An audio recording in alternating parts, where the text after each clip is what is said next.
Today's lesson is writing my friendly letter planning organizer. Okay, so my planning organizer page apparently went away. It's not here, but it just had first idea and second idea. So in your friendly letter, I would like for you to have two ideas from what can we write about page.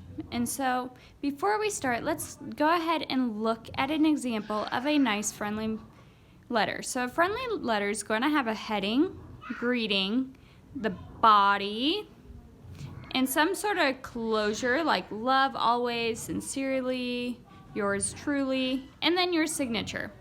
So this one says, Dear Mom, and it was written on July 20th, 2012. How many of you guys were toddlers in 2012? You might have been 2 years old. Some of you guys maybe even only 1. So this one letter's kind of old. So Dear Mom, hi. How is everything at home? I miss you. I am having so much fun at camp this summer. We wake up in the morning and walk to the mess hall for breakfast. We usually make a craft and have activity time after that. We eat lunch and go swimming in the afternoons. We cook out dinner and sleep in our tent at night. I can't wait to show you all of the fun things that I've made and done. I've also made a couple of activities. They did close it off. And I miss you too. I love you and I will text you this week. Love always, Lindsay. Okay, so in this story, we know that Lindsay's at summer camp because it tells us camp this summer. So she's away from Mom.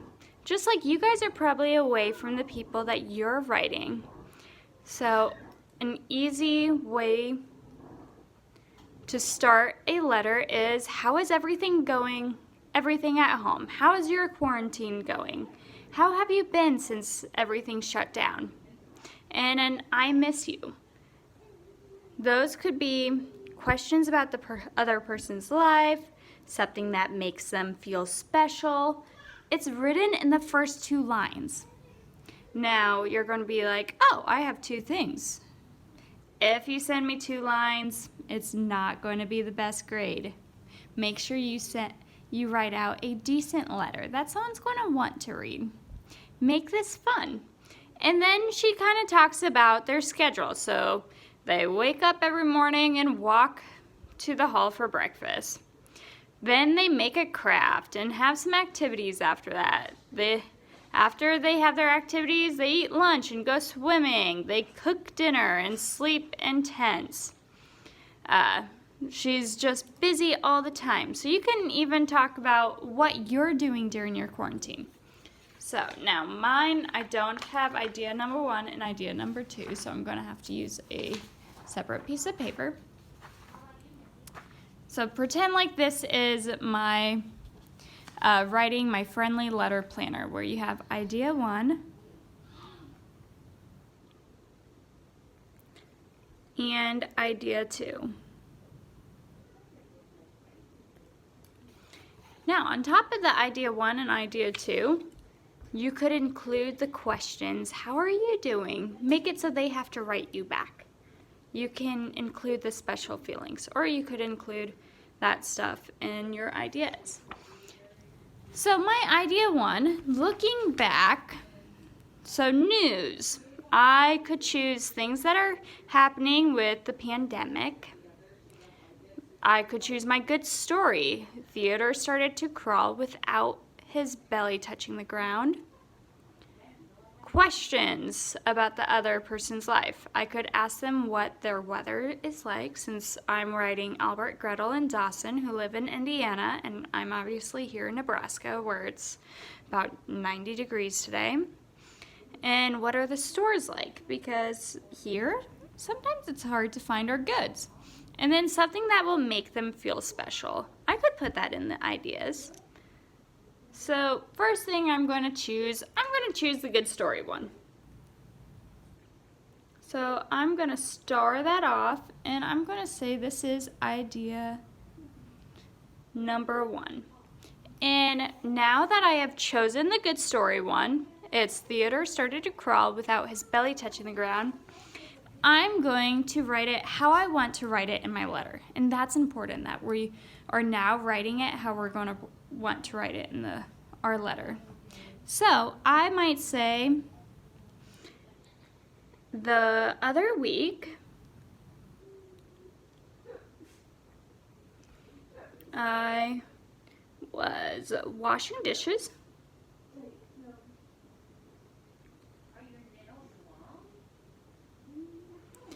and noticed Theo was missing. Now, that type of sentence, what type of end mark? I'm probably not very thrilled that he's missing, so it's probably an exclamation mark. Oh my goodness, baby's gone. So I'm in the kitchen washing dishes. I ran to the living room to find him crawling away like a big boy. Woo, not big bog, big boy. Good thing this is my rough draft. Period. So notice, I start with a capital letter, end with an exclamation mark. Start with a capital letter, end with a period. So I have 2 sentences. And then, what was I writing about? Theodore started to crawl without his belly touching the ground. So I probably want to include that, he was already crawling, but now his belly doesn't touch the ground. So I ran to the living room to find him crawling away like a big boy. He didn't even drag his tummy on the ground. Period. Actually, I'm going to make that exclamation mark because that's a big accomplishment. So that is my idea number 1. Now, this is my rough draft. I can change it up later on if I want, but I could also leave it like this as long as I have a capital letter, end mark, capital letter, end mark, capital letter, end mark. Are all of my sentences and not fragments? Let's see. Yep, they all make complete sense. They all have a subject and a verb. And then I'm going to do the same thing with idea number 2. I'm going to choose one of these topics and write it down.